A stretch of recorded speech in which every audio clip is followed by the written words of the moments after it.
There is a quiet catastrophe unfolding in the lives of millions of people. Not a sudden collapse, not a dramatic breaking point, but a slow and relentless erosion of everything that makes a human life feel worth living. We built a civilization consumed by more achievement, more status, more possessions, more stimulation, more comparison, more of absolutely everything. We stacked ambitions on top of ambitions and crammed our calendars until breathing became a scheduled activity. We chased the version of life we were promised would finally make us happy, only to arrive there and realize the joy we were hunting was never inside the next milestone. It was always here, waiting in the breathtaking, revolutionary act of slowing down, seeing clearly, and choosing with complete intention. Simplicity is not about owning nothing, escaping civilization, or strangling your ambition. Simplicity is a declaration. It is the moment you decide what actually deserves space in your one remarkable life and what does not. It is the ruthless removal of noise, so the signal becomes deafening. It is the courageous choice of quality over quantity, depth over distraction, fulfillment over the hollow comfort of accumulation. When less becomes intentional, less becomes the most powerful force in your life. What you are about to explore is not a collection of tips for tidying your closet. This is a full-scale philosophy for reclaiming your life from the inside out. You will learn how to strip away the unnecessary and create room for what is genuinely valuable. You will discover how to reclaim your shattered attention, protect your irreplaceable time, refine your priorities, and build a life that is lighter to carry and infinitely richer to live. Simplicity is not just a lifestyle. It is a mindset, a discipline, and a complete philosophy of freedom. This is your guide to mastering the almost magical power of a simple life, where you are no longer crushed by everything happening around you, but guided by what burns most brightly within you. Let us begin. Life has a diabolical talent for piling things on top of you when you are not paying attention. Not all at once, which would at least be obvious, but quietly, task by task, notification by notification, expectation layered upon expectation, until one unremarkable morning you realize something horrifying. You are not living your life anymore. You are managing it. You have become a frantic administrator of your own existence, reacting to whatever slams into you next instead of directing where you want to go. It feels normal because every exhausted person around you is drowning the same way. But just because something is common does not make it acceptable. Being overwhelmed is not evidence of a full life. It is evidence of a cluttered one. Overwhelm erupts when everything tries to matter at precisely the same moment. Every email, every message, every responsibility, every request, every screaming headline demands your immediate attention. And when everything demands your attention simultaneously, you end up giving your real focus to nothing meaningful at all. You feel busy but not productive, active but not fulfilled, constantly stimulated but deeply unsatisfied. Exhaustion without forward motion. You can spend an entire decade in frantic movement without ever actually moving forward. The first step toward a simpler life is not organizing your desk or buying fewer things. The first step is stopping the automatic flood of demands drowning your time, attention, and energy every single day. You must break the pattern of reacting to everything and start deliberately choosing what is worth responding to. That requires awareness, the ability to pause, the willingness to ask one simple but devastatingly powerful question. Is this important, or is it just loud? Loud things overwhelm you. Important things grow you. When you stop letting life bowl you over, something fascinating emerges from the silence. Not everything requires your involvement. Not everything deserves your worry. Not every problem belongs to you. Many of the things overwhelming you only exist because you never questioned them. You accepted every invitation. You absorbed every responsibility because someone offered it. You said yes 1,000 times when the truest answer was no. Overwhelm is rarely something life forces on you. Far more often, it is something you have allowed by pure default. And that is actually good news, because if you allowed it, you have the complete power to change it. Stopping overwhelm does not require perfect discipline. It requires ownership. Ownership of your time, your choices, your boundaries. Without ownership, your life belongs to other people's priorities and urgency. With ownership, your life becomes yours again. Here is the part most people miss. Simplicity is not about having less to manage. It is about having less that needs managing in the first place. The difference is everything. You can sweep out your home and still carry a mind cluttered as a landfill. You can delete every distracting app and still maintain a calendar so overloaded it makes you sick to look at. The real work is not external. It happens when you make the brave decision to choose what truly matters and release, with open hands and no apology, everything that does not. When life stops overwhelming you, you receive something most people have forgotten exists: mental breathing room, space to think with depth, space to feel without numbing, space to hear your own voice above the relentless noise. That space is where simplicity takes its first breath, and it is precisely where genuine fulfillment begins to grow. One of the most suffocating sources of complexity in a human life is not the number of things you do each day. It is the exhausting number of things you believe you must care about. Modern life pressures you to value everything. Every trend, every opportunity, every opinion, every possible path. When everything matters, nothing matters deeply. And when nothing matters deeply, your entire existence becomes a scattered collection of half-pursuits rather than a focused journey towards something genuinely meaningful.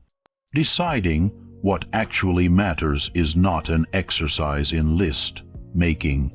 It is a declaration about the kind of person you intend to become and the life you are willing to fight for. Without that declaration, you drift endlessly into other people's priorities and other people's definition of success.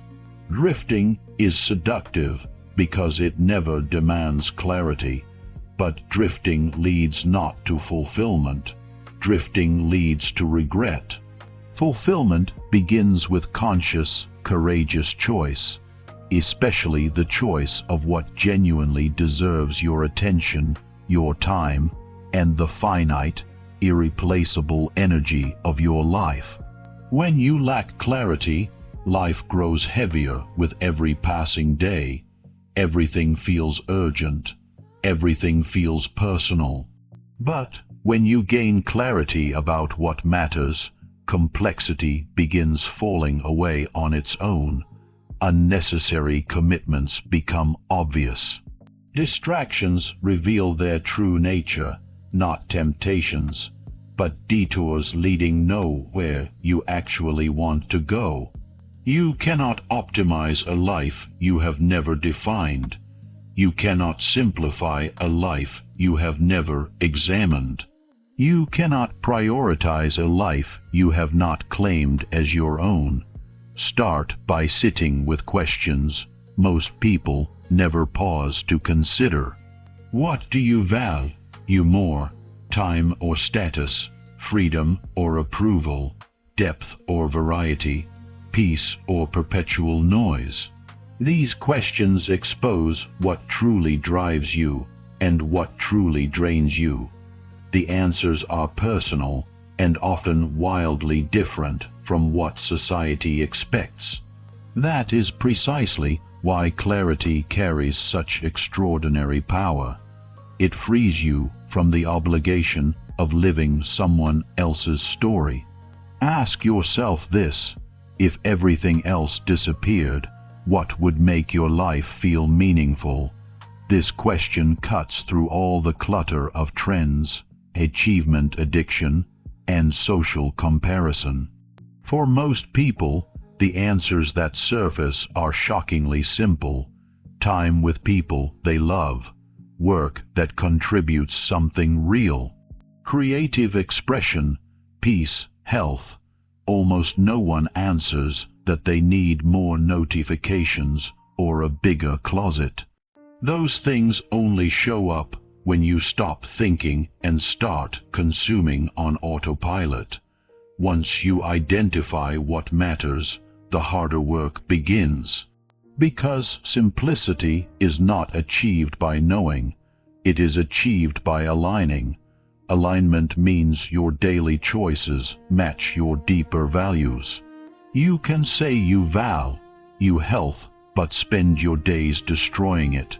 You can say family matters while giving your best hours to work that will be forgotten. Values without alignment breed guilt. Values with alignment breed fulfillment. Alignment does not require burning your life down and rebuilding from ash. It simply requires awareness and consistent adjustment. A small movement toward alignment every week compounds into a life so different from your current one, you will barely recognize who you used to be. Another essential truth is that priority demands sacrifice. You cannot prioritize everything simultaneously. When you declare everything a priority, nothing is. Choosing what genuinely matters requires making peace with what does not. Simplicity requires loss, not financial loss, but emotional loss. The loss of the fantasy of having it all. The loss of trying to satisfy everyone. The loss of keeping every door propped open because closing one feels like failure. True focus requires closing doors. True simplicity requires letting go of what you have outgrown. This is uncomfortable at first. But on the other side of that discomfort is something so rare in modern life, it almost feels illegal. Liberation. Once you have decided what truly matters, the next battle is harder than the first, clearing out everything that does not. This is where most lives stay permanently cluttered, not because people have no idea what they want, but because they refuse to remove what stands in the way of it. We have been conditioned to think simplification is additive, adding better habits, adding new routines. But simplicity has always been a subtractive art. It is about removing, eliminating, cutting away, and releasing with open hands. When you stop trying to carry everything, existence becomes lighter by design. The things that do not serve you appear in every form. Some are obvious, like toxic relationships and time-wasting habits. Others are subtler, outdated beliefs absorbed so long ago you forgot they were never yours. Hidden expectations inherited from people who had no right to impose them. Goals you no longer genuinely care about, but continue chasing because quitting feels like defeat. Life becomes complicated not because we keep seeking joy. It becomes complicated because we keep holding on to everything we have outgrown. Start by examining where your time actually goes. Time is the most honest indicator of what is consuming your life. You may discover yourself investing hours in activities that drain you completely, commitments contributing nothing to who you are becoming, and distractions stealing your most alert attention, without giving anything meaningful in return. When something consumes your days without contributing to your growth or peace, it is not a harmless pastime. It is a thief. Then examine your mental environment.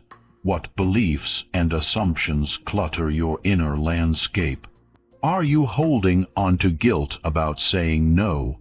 Do you believe deep down that productivity is only legitimate when it feels like suffering? Some beliefs served you once, but belong to an older version of you. Growth requires updates. Updates almost always begin with unlearning. There is also emotional clutter, perhaps the heaviest kind. Old resentments fed for years, grudges consuming interior life, endless comparison with people living entirely different stories. This clutter is uniquely exhausting because it takes up space even when you are not consciously thinking about it. Letting go is not a poetic idea. It is a ferociously practical strategy for reclaiming the capacity you need to live fully. You cannot carry both old pain and new possibility. One must be released for the other to arrive. And then there are people. Not every person who enters your life is meant to stay for the entire journey. Some relationships are meant for a season, some for a lesson, and a rare few for life. The problem erupts when we cling to seasonal relationships as though they were lifelong assignments. Removing what does not serve you sometimes means redefining these relationships, not with cruelty or drama, but with the clear eyes that genuine self-respect requires. Every time you remove something that does not serve you, something sacred happens. You create space, and space is among the most powerful assets a life can contain. Without space, even beautiful things suffocate and die. With space, even a handful of truly meaningful things can flourish beyond what you imagined possible. A simple life is not defined by the absence of everything. It is defined with breathtaking precision by the presence of exactly the right things. When you keep fewer but choose better, you stop drowning in the noise of excess and begin thriving in the richness of quality. Most people do not suffer from a lack of options. They suffer from a crushing overload of them. Too many choices, too many possessions, too many projects, too many goals competing for the same limited energy. And yet very few of these things contribute meaningfully to peace, growth, or genuine fulfillment. Quality is entirely a function of selection. When you choose better, you stop needing more. You do not need 5 mediocre friendships when 2 deeply aligned ones give you more genuine support than 20 acquaintances ever could. You do not need 20 goals draining energy without producing meaning when 3 chosen ones have the power to completely transform your existence. The paradox is elegant. When you raise your standards, your hunger for quantity naturally and permanently decreases. But to choose better, you must understand what better means in your specific life. Better does not mean more expensive or more prestigious by some external measure. Better means more aligned with your values, your identity, and the life you are actively building. Better means things that add richness to your days rather than cluttering them. Better means things that push you forward rather than anchor you to a version of yourself you have already transcended. Choosing better also means choosing with deliberation. Most people choose reactively. They buy because something is on sale. They commit because they feel obligated. They collect responsibilities because everyone else seems to. Deliberate choosing means pausing before any acquisition or commitment and asking honest questions. Why do I actually want this? Will this serve me 6 months from now? Does this align with what I have decided matters?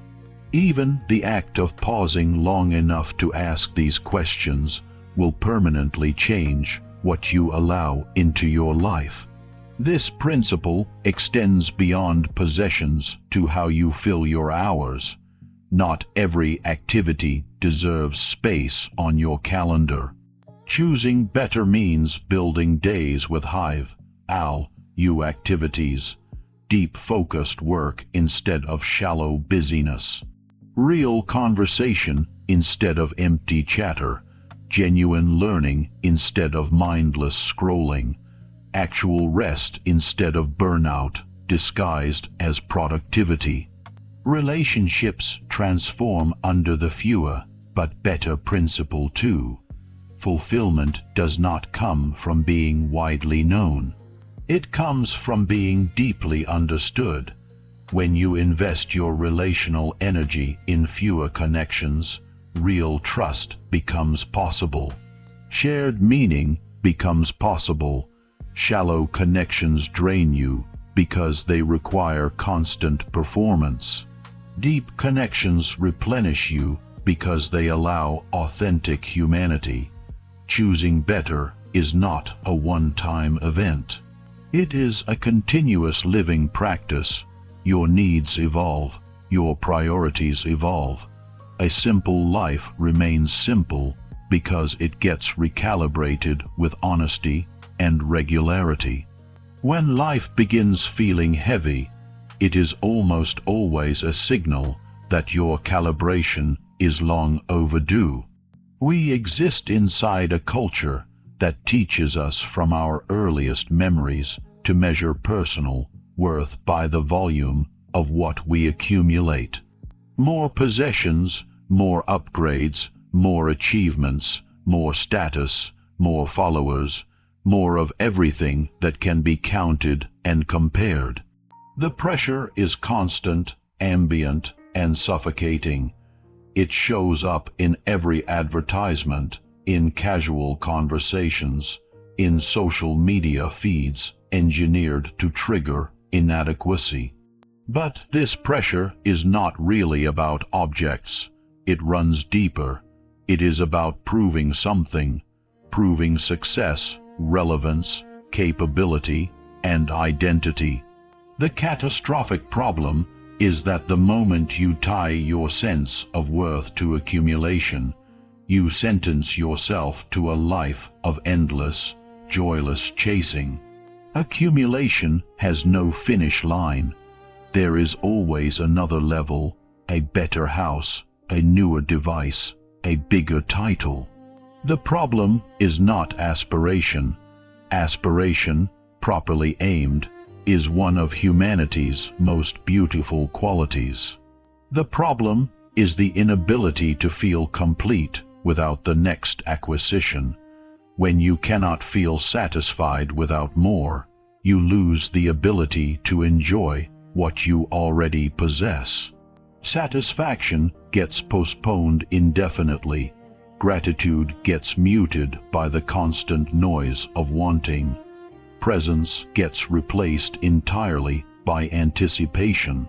To break free, you must first understand where the pressure originates. A large part is pure cultural conditioning.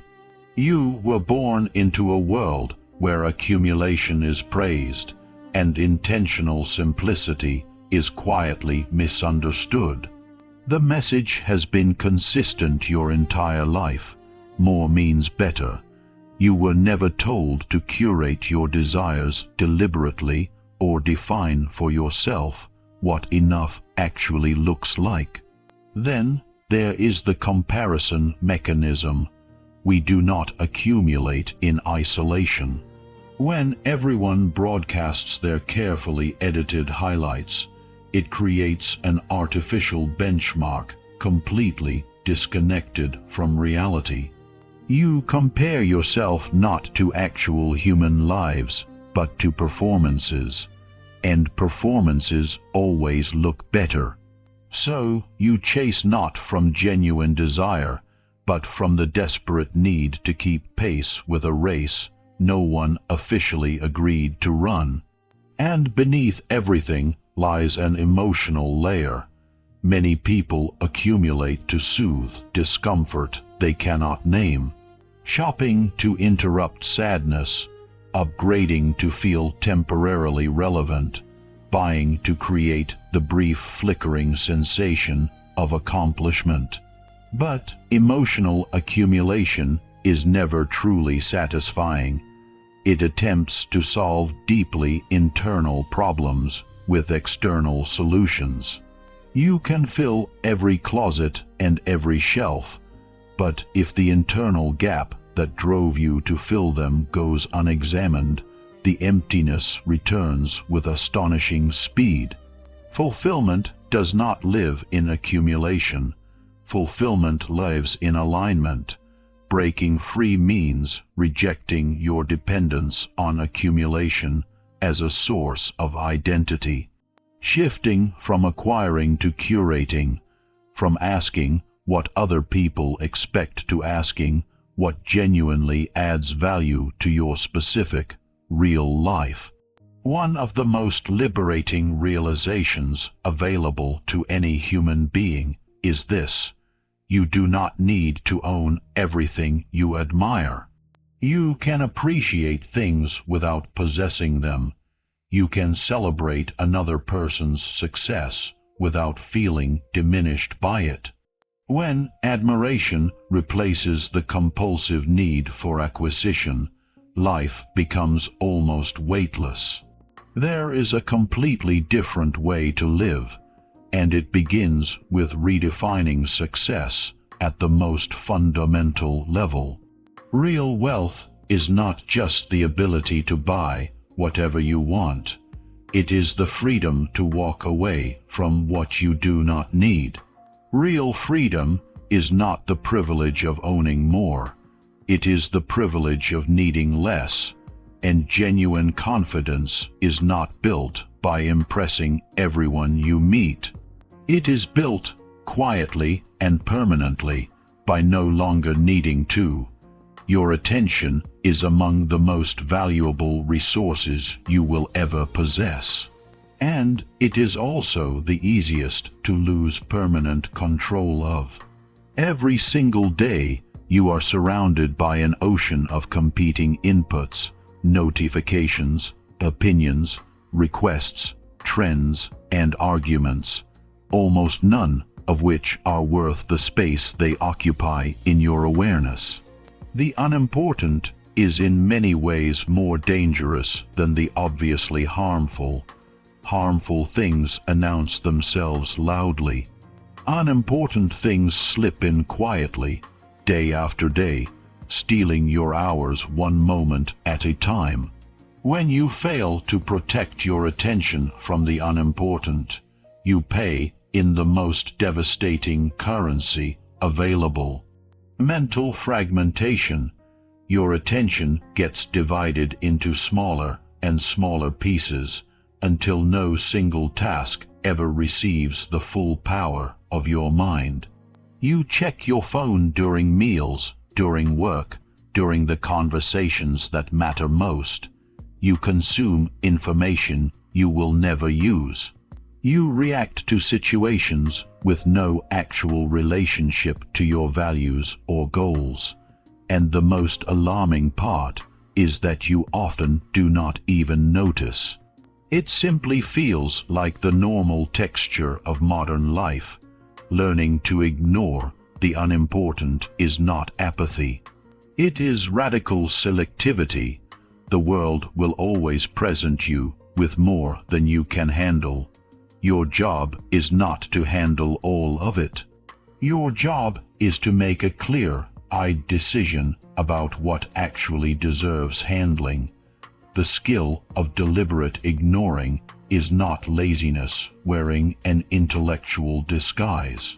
It is the intelligence to focus on what genuinely moves your life forward and allow everything else to fall away without guilt. A useful practice is to ask two questions whenever something demands your involvement. First, is this mine? Not every problem belongs to you. Not every conflict needs your voice. Second, does engaging with this actually change anything important? Much of what feels urgent is completely irrelevant to your life's direction. You could spend entire afternoons defending positions to people who will never change their minds, consuming news that will not alter a single decision you make, or tracking trends forgotten before the season changes. Ignoring the unimportant also applies to your inner emotional life. Not every feeling demands an immediate response. Not every impulse deserves to be acted upon. Emotional discipline is a form of internal minimalism. It allows you to conserve the deepest reserves of your energy for what actually shapes your future. The people who live the most focused and fulfilled lives are defined, above everything else, by how much they have learned to ignore. They ignore distractions that would devour lesser people's hours. They ignore noise that would scatter lesser people's focus. They ignore opinions, drama, and comparisons that serve no purpose except generating suffering. Ignoring is a form of strength, not a failure of engagement. Avoidance is driven by fear. It runs from responsibilities it should face. Ignoring is driven by clarity. It refuses to waste the one life it has on what does not matter. When you master the art of deliberate ignoring, life grows quieter. Not because the world changes its volume, the world never does, but because you have stopped holding the door of your inner life open to everything that knocks. Of all the currencies human beings possess, the one most consistently squandered and least honestly respected is the one that can never be recovered once it is gone. Not money, not status, time. When an hour is gone, it is gone with an absolute finality that nothing else in human experience can match. And yet time is the resource people protect least. Most people live as though time were infinite and money were scarce. They guard their wall, it's ferociously while giving away hours with the generosity of someone who believes they have an unlimited supply. They negotiate hard over price, but never over schedule. They measure the cost of everything in dollars, and never once in the days and years of their actual lives. A meaningful life is built by measuring cost in time. Instead of asking how much does this cost, ask how much of my life will this consume. Instead of asking whether you can afford something financially, ask whether you can afford it energetically. That single mental shift will simplify your life more profoundly than any organizational system you have ever encountered. Time wealth is fundamentally about allocation.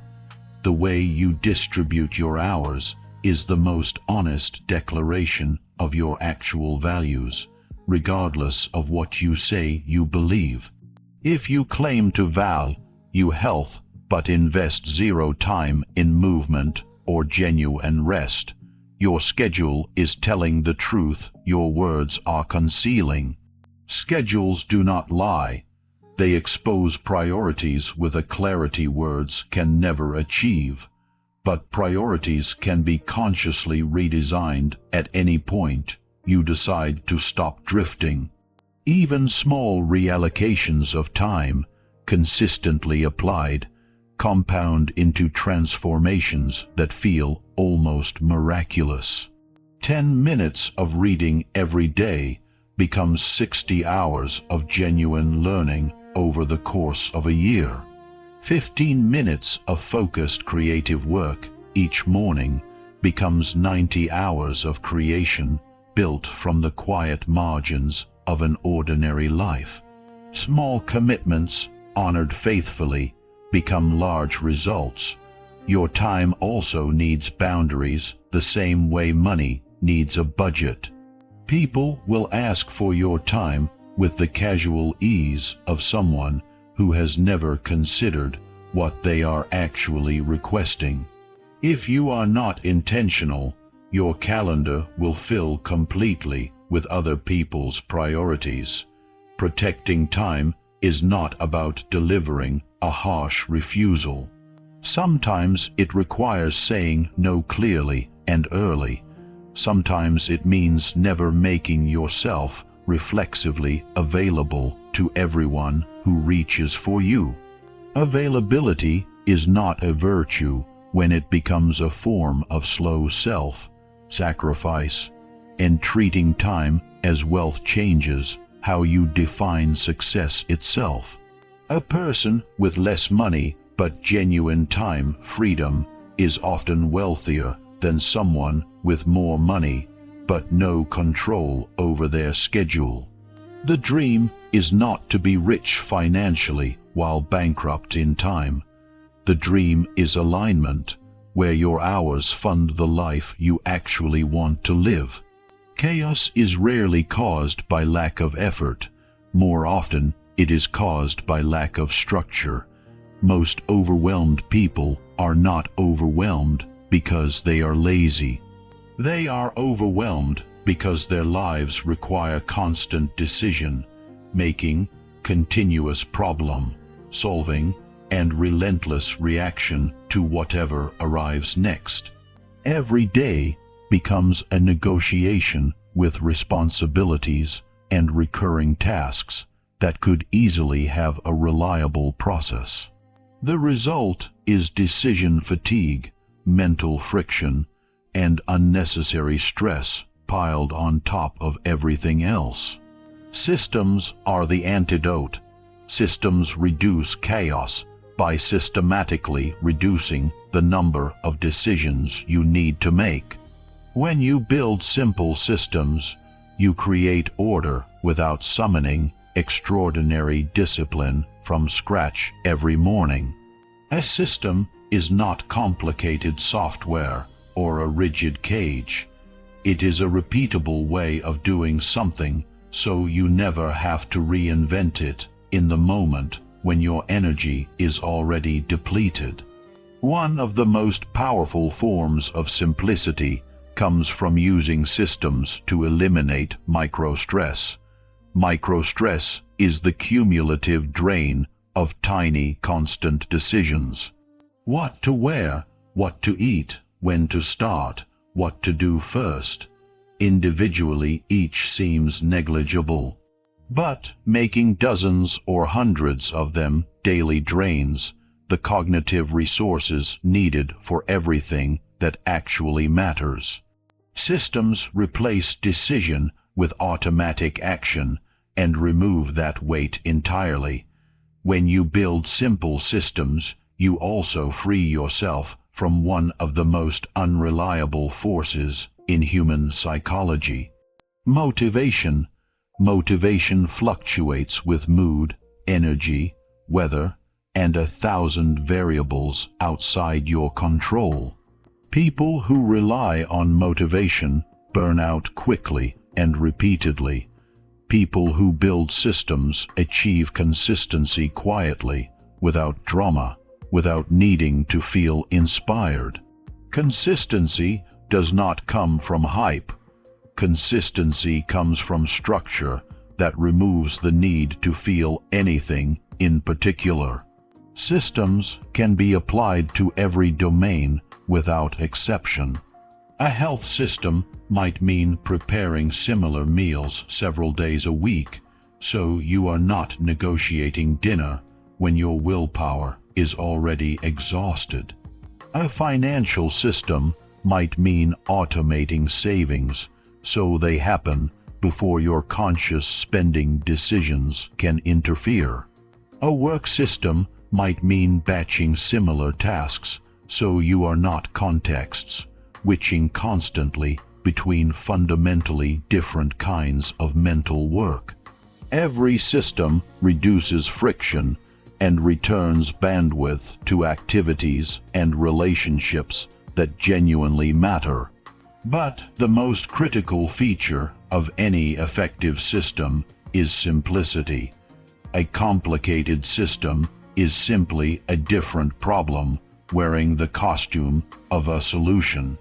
The simpler the system, the easier it is to maintain. The easier it is to maintain, the more likely it survives contact with real daily life. Speed has become the invisible operating system of contemporary life. We rush through work, through meals, through conversations, through recovery, through the very experiences we are supposedly living for. So much of this rushing is propelled not by genuine urgency, but by fear. Fear of falling behind in a race no one officially started. Fear of losing relevance in an environment where attention spans are measured in seconds. We have confused speed with progress. But speed without direction is not progress. It is frantic motion, and frantic motion sustained long enough leads to only one destination. Collapse, slowing down, is not laziness. It is not the behavior of someone who has given up. Slowing down is strategy. It is the art of moving through your life with intention instead of impulse.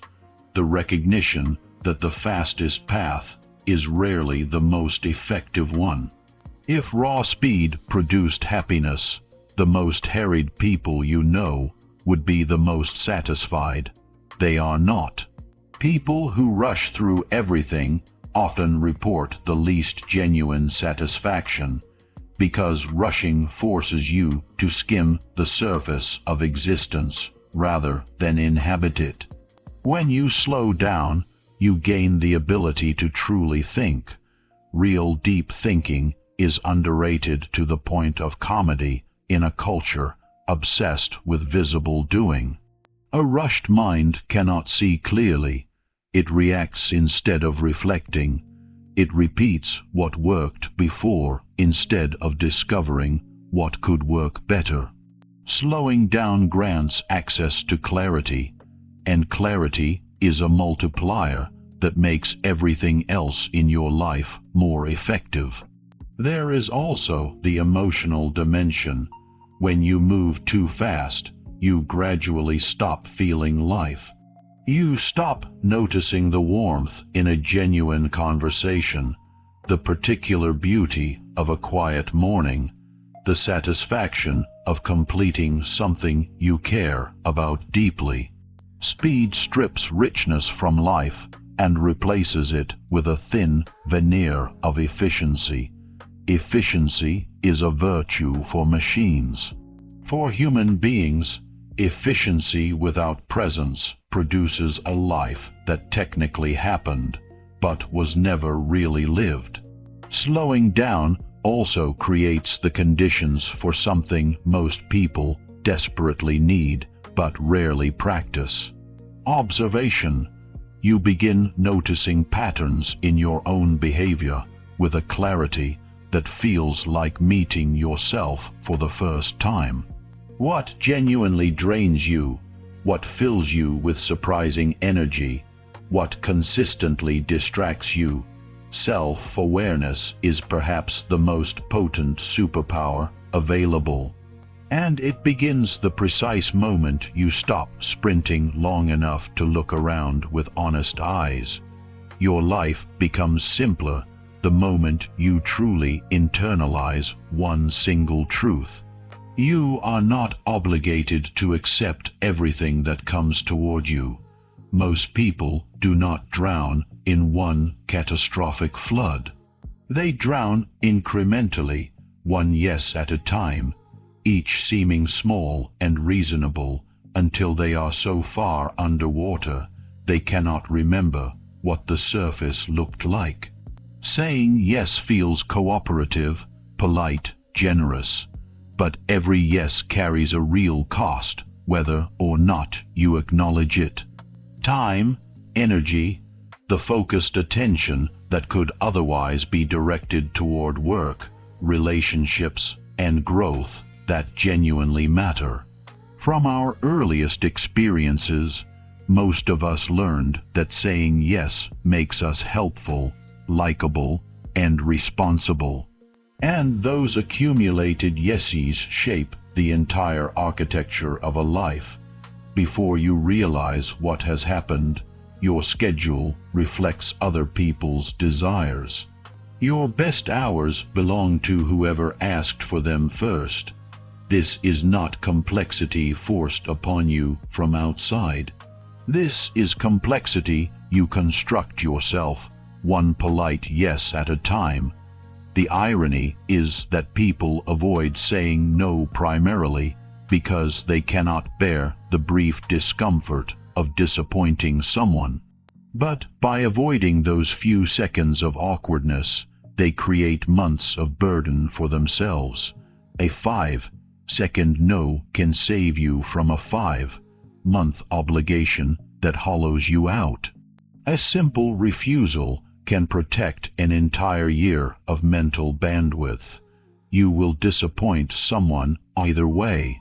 The only real choice is whether you occasionally disappoint others or consistently disappoint yourself. Saying no is not selfishness. It is the clearest possible expression of self-respect. It is the act of choosing to direct your own life rather than allowing it to be directed by the accumulated requests of everyone around you. Every yes is a small contract with your time. The only rational approach is to be genuinely selective about which contracts you sign. Selective with opportunities, with commitments, with who has access to your most focused attention. When you do say yes, let it be a complete, wholehearted yes given from clarity and genuine desire, not a reluctant yes coerced by guilt. A life constructed from shallow yeses has no room for the deep commitments that make existence meaningful. Depth requires space. Space requires boundaries. Boundaries require the courage to say no clearly, and without excessive apology. Possessions are not merely objects. They carry stories, symbols, and sometimes entire fragments of identity. What we surround ourselves with influences how we feel, how we behave, and how we construct our sense of who we are. Yet most people never examine their relationship with the things they own. They accumulate by default, keep by inertia, display for social validation, and replace everything out of boredom rather than need. The result is a life filled with objects but starved of intention. To rewrite your relationship with possessions, you first need to understand the emotional narratives behind them. People buy for comfort, status, security, distraction, or the brief rush of something new, but rarely from a place of real clarity. Buying has become a form of self-soothing, a way of creating momentary control in a world that feels chaotic. For a brief bright moment, the acquisition feels exciting, then the excitement fades. The object becomes clutter. And clutter is not just a physical problem. Clutter is delayed decision, making made visible. Every item in your space represents a decision you postponed. Those undecided decisions accumulate into genuine mental weight. When possessions pile up faster than purpose, life becomes cognitively crowded. Harder to focus, harder to rest, harder to move. Visual noise in your environment becomes internal noise in your mind. The question that transforms your relationship with possessions is not "do I like this?" It is "does this serve my life or complicate it?" Ownership should be functional, emotionally meaningful, or genuinely valuable. If something fails on all three counts, why are you carrying it? Owning fewer things carries a benefit that sounds counterintuitive until you experience it. The things you do own become objects of genuine appreciation. When you possess 20 of something, you value none of it. When you possess 3 things chosen with real care, you appreciate all 3 with a depth that excess makes impossible. There is also the identity dimension. Many people use possessions as tools for broadcasting identity to the world. Objects selected not for personal value, but for social signaling. But identity constructed from possessions is as fragile as the objects themselves. It requires constant updating and displaying. When your sense of self no longer depends on what you own, you gain a freedom so complete it feels almost physical. The freedom to choose belongings that serve your actual life rather than your projected reputation. Rewriting this relationship requires redefining one of the most underused concepts in contemporary culture.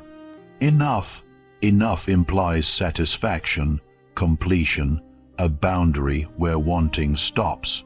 Without a genuine sense of enough, accumulation continues without any natural endpoint. Enough is not minimalism as an aesthetic.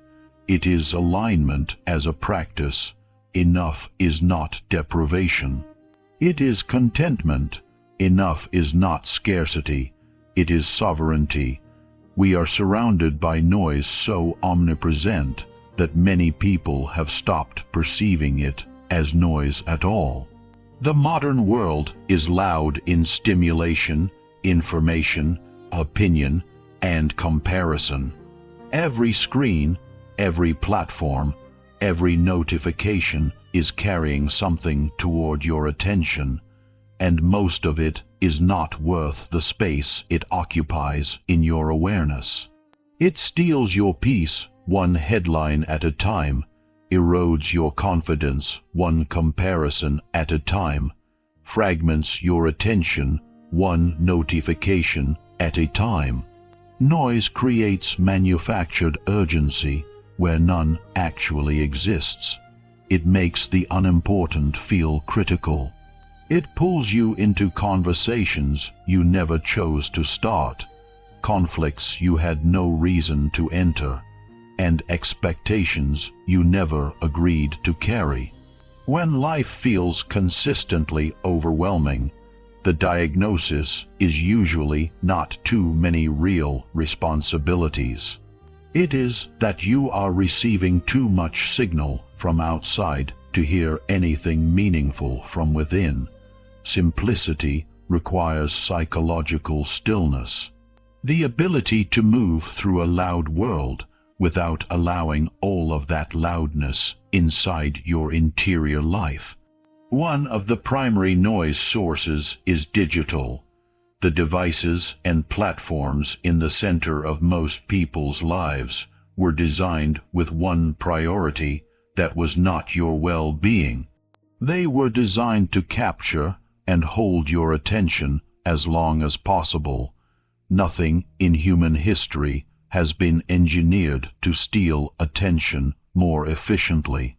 And most people surrender their attention to it before they are even fully awake, handing their minds to the digital world before they have had a single thought genuinely their own. Then there is the noise of other people's opinions about how you should live, work, believe, and behave. None of these people will ever live with the consequences of the decisions they so generously offer. Only you will, when you allow too many external opinions into your decision making. You gradually lose trust in your own judgment.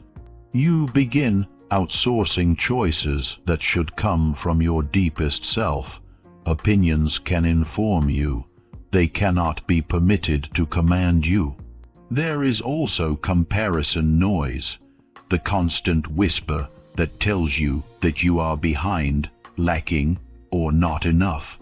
Social media amplifies this whisper into a roar. You compare the messy, honest interior of your daily life to the carefully curated exterior presentations of other people's best moments. This comparison has no winners. When you turn down the noise of the world, you do not lose access to important information. You gain clarity. You do not lose meaningful connection. You gain depth. The noise tells you who to be. The quiet allows you to discover who you actually are. Modern culture has constructed a fundamentally broken story about human connection. The story goes that connection is a numbers game. More followers, more contacts, more social circles. On the surface, this feels like abundance, but quantity is one of the most misleading metrics when it comes to anything that actually matters. You can know hundreds of people and carry loneliness like a stone in your chest. You can talk from morning until night and never feel genuinely understood. Real connection does not come from volume, it comes from depth, and depth requires time, undivided attention, vulnerability, and consistency. These four ingredients cannot be spread thinly across dozens of relationships without losing all of their power. When you try to maintain high social volume, you end up with relationships that look like a social life, but function like a performance. Shallow, transactional, exhausting. Choosing depth means becoming intentional with your genuine openness. Not everyone needs access to your story, your private fears, your real dreams, or the inner world that makes you specifically you. Access is not a default. It is a privilege earned through demonstrated trustworthiness and consistent presence. When everyone has access, intimacy becomes impossible. One reason people flee from depth is that it requires something most find genuinely frightening: vulnerability. Vulnerability is exposure and the risk of being misunderstood or rejected. So instead, many choose the safety of surfaces where nothing important is shared, and therefore nothing important can be hurt. But the safety of the surface comes at an enormous cost, the cost of never being fully known. Deep relationships form slowly through hundreds of ordinary interactions. You cannot rush trust or manufacture closeness on demand. The world loves everything fast. The human heart thrives on everything slow. Depth also transforms the content of your conversations. Instead of exchanging updates and performing wit, you begin exploring fears together, sharing dreams honestly, examining values. Conversation becomes genuine exploration rather than entertainment. You learn things about yourself in the company of people who truly know you that you would never discover alone. An often overlooked benefit of choosing depth is that it reduces social anxiety. When you stop trying to maintain hundreds of weak ties, you free yourself from the invisible pressure of appearance and approval. You stop trying to impress and start trying to connect. Shallow connections are exhausting. Deep ones are energizing. At its core, choosing depth over social volume is an act of courage. It is easier to be liked by many than known by a few. It is easier to chat than to reveal, but easier rarely leads to fulfillment. When you begin choosing depth, social life does not shrink. It becomes real. The hollowness dissolves, the noise fades, the pressure to impress drops, and slowly as depth grows, loneliness retreats. Not because you have more people, because you finally have the right ones. One of the biggest misunderstandings about living a disciplined and intentional life is the belief that you need endless willpower to maintain it. People imagine that the key to productivity, health, and personal growth is waking up every day and fighting through resistance with sheer motivation. But motivation is inconsistent by design, and willpower is finite. If your life relies on daily heroic effort, it will eventually break down. Simplicity is not built on constant struggle. It is built on structure, and structure becomes powerful when you automate what does not need willpower. Automation does not always mean technology. It means creating systems, rules, and defaults that remove decision-making from situations where decision-making is not required. Every decision costs energy, even small ones. What to wear, what to eat, when to start, drain the mental resources needed for what actually matters. When you automate, you eliminate the need to decide. If you automate savings, money moves before your conscious mind can redirect it. If you automate certain meals during the week, you eliminate the nightly negotiation when your willpower is already depleted. These small automatisms accumulate into a life that runs more smoothly and leaves significantly more energy available for what genuinely matters. There is also automation through deliberate habit design. Habits are behaviors repeated sufficiently to become automatic. Once a habit is established through consistent repetition, it removes friction from the associated behavior. You do not motivate yourself to brush your teeth. The same deep automaticity becomes available for reading, moving, creating, or any behavior that would meaningfully serve your life. Defaults are another form of automation, a default bedtime that protects your sleep before exhaustion and entertainment compete for the same hours. A default period without screens that protects your ability to think clearly. A default block of focused work when your cognitive resources are freshest. Defaults remove uncertainty, and uncertainty is one of the most expensive conditions a human mind operates in. Automation also means building if-then rules that reduce ambiguity and prevent emotional decision-making from interfering with your intentions. If it is Monday, I learn. If I feel anxious, I take a walk. If I feel overwhelmed, I journal rather than scroll. These rules free you from negotiating with your own feelings every time a situation arises. Feelings are inconsistent.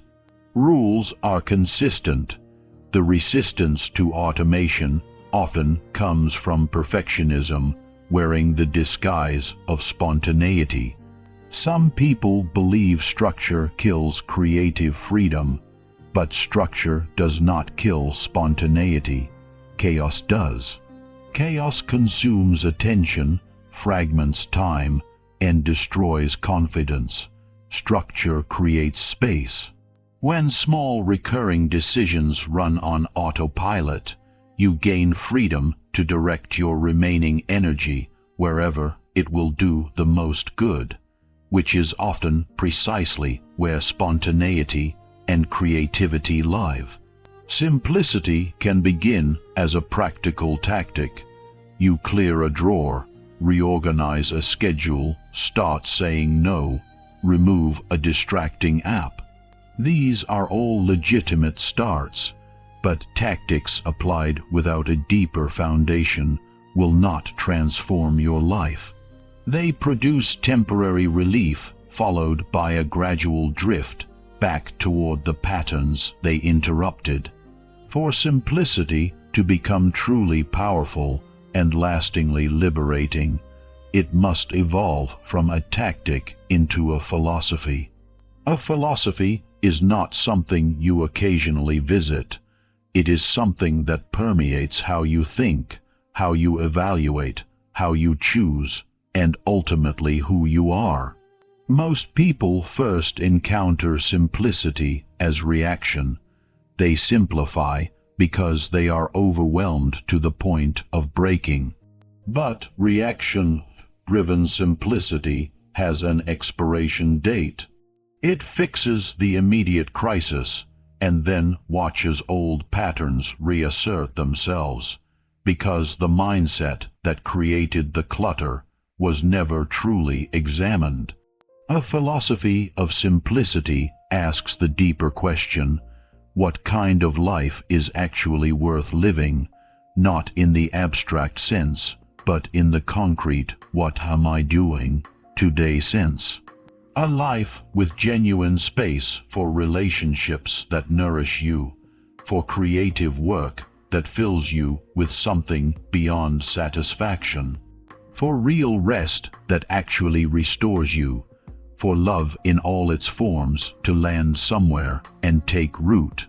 When simplicity becomes philosophical, it changes how you define success at the deepest level.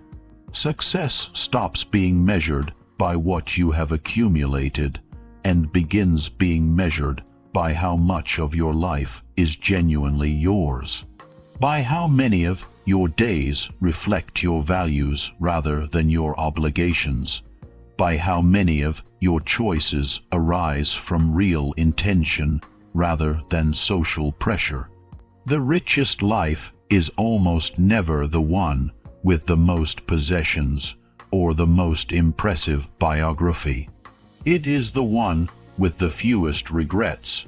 One of the most significant shifts that occurs when simplicity becomes a philosophy is recognizing that trade-offs are not failures. They are choices. You cannot say yes to everything and also live a life of genuine meaning. You cannot maintain unlimited relationships and still experience real intimacy. A philosophy of simplicity does not experience these limitations as deprivation. It experiences them as selection. And selection is identity. Selection is freedom. Selection is the fundamental act through which a meaningful life is constructed. This philosophy also makes room for joy. When life is overcrowded with obligations and noise, joy has no space to land. When life slows and simplifies, joy becomes more frequent, not dramatic, explosive joy, quiet joy. The joy of presence, of clarity, of deep human connection, of competence at something practiced long enough to feel mastery beginning. These forms of joy are small in appearance and immense in impact. They accumulate not in photographs, but in the texture of daily life that makes a person grateful to be alive. To adopt simplicity as a philosophy, you do not need to abandon your ambitions. Ambition and simplicity are not adversaries. They are complementary. When life is no longer weighed down by physical, emotional, relational, and digital clutter, you gain a quality of focus that scattered living makes completely impossible. That focus allows ambition to go deep rather than wide, to pursue fewer things, but pursue them with such sustained attention that you achieve more through them than you ever could through shallow pursuit of many. The transition from simplicity as a tactic to simplicity as a philosophy is gradual. It starts with choices. Then it becomes habits. Then it becomes world view. Eventually it becomes ease. The ultimate goal of simplicity is not to own less, do less, or be less. The ultimate goal is to be more present, more intentional, more free, and more genuinely alive. When simplicity becomes who you are rather than merely what you sometimes do, life does not just get lighter. It becomes profoundly, unmistakably richer. Throughout everything explored in this journey, a single truth has appeared from every angle. When you remove what does not matter, what does matter finally has room to breathe. The world you inhabit will always push toward more. More consumption, more speed, more noise, more accumulation, more of everything that fills hours without enriching life. The world will never voluntarily create space for you to think clearly, feel deeply, rest genuinely, or choose intentionally. That space must be built by you, deliberately, repeatedly, and sometimes against the current of everything pulling in the opposite direction. Simplicity is that building process. It is the conscious, courageous reclaiming of your time, energy, attention, and identity from everything that would scatter them. A simple life is not a small life. It is not a life from which ambition or curiosity has been removed. Simplicity strengthens ambition by removing distractions that dilute it. It deepens relationships by clearing away the social clutter that crowds out real intimacy. It frees creativity by returning bandwidth to the mind that complexity had hijacked. It builds genuine self-respect because you are no longer abandoning yourself for every demand that appears at your door. Simplicity does not shrink a life, it sharpens it. It transforms a life that was sprawling and scattered into one that is precise and deliberately aimed. The real challenge is not understanding simplicity, it is sustaining it. Anyone can simplify when overwhelmed. Anyone can declutter when stressed. But to make simplicity a philosophy, you must make it a choice even when things are going well. You simplify not just to escape chaos, but to protect clarity. You choose less not because you are deprived, but because you are selective. You say no not because you are antisocial, but because you are aligned. Peace is not a luxury available only to the fortunate. It is a result available to anyone willing to choose it. Presence is not an accident. It is cultivated through the daily choices that determine where your attention actually lives. Fulfillment is not something you stumble upon if you are lucky. It is something you design through 1,000 small choices made in the direction of what you have decided matters.